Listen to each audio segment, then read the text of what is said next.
Why do people love Chris Evans but hate Anthony Mackie? Well, it's like comparing gold with shit.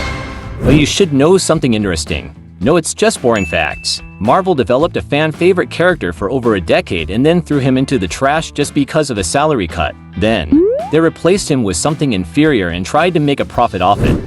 Sometimes this works, but most of the time, it fails. Now, let's get to the point. Why do people hate Anthony Mackie?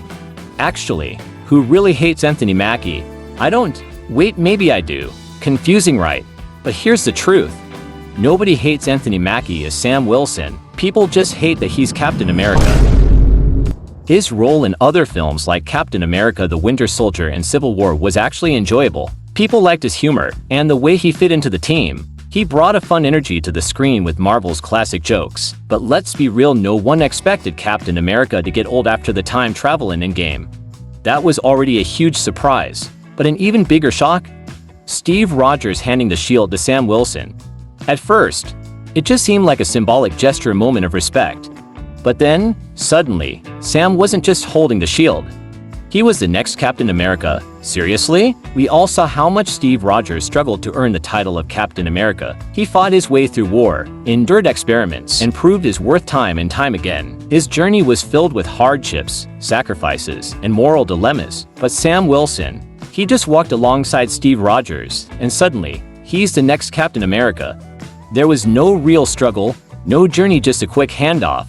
It felt unearned. This is the same issue with Ironheart. Tony Stark built the arc reactor through years of struggle and near-death experiences. Meanwhile, Riri Williams just whips one up in her garage like it's no big deal. Lazy writing like this is what leads to backlash.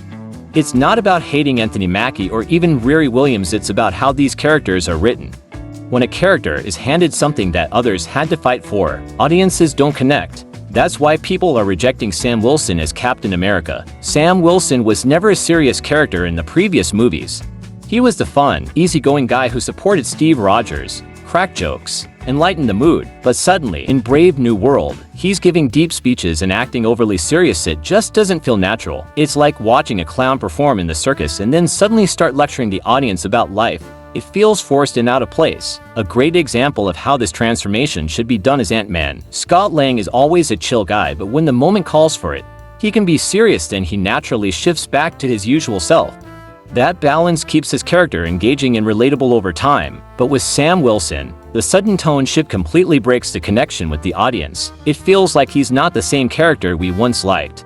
This is where Brave New World failed, forcing a character to a mold he was never meant to fit. Steve Rogers played Captain America for a decade, building a deep connection with fans. Suddenly replacing him was always going to be controversial, and that's exactly what happened. People weren't ready to move on, and Marvel didn't give them enough reason to. One of the biggest reasons fans loved Steve was because he earned his place. He proved his worth over and over again, to the point where he could even lift Thor's hammer, something only the truly worthy can do. Now imagine Sam Wilson trying to do the same. It wouldn't work, because he hasn't had that kind of journey. He didn't earn the title. He was handed it. That's why so many fans reject him as Captain America. It's not about hating Sam Wilson or Anthony Mackie, it's about feeling like the legacy of Steve Rogers was thrown away too quickly.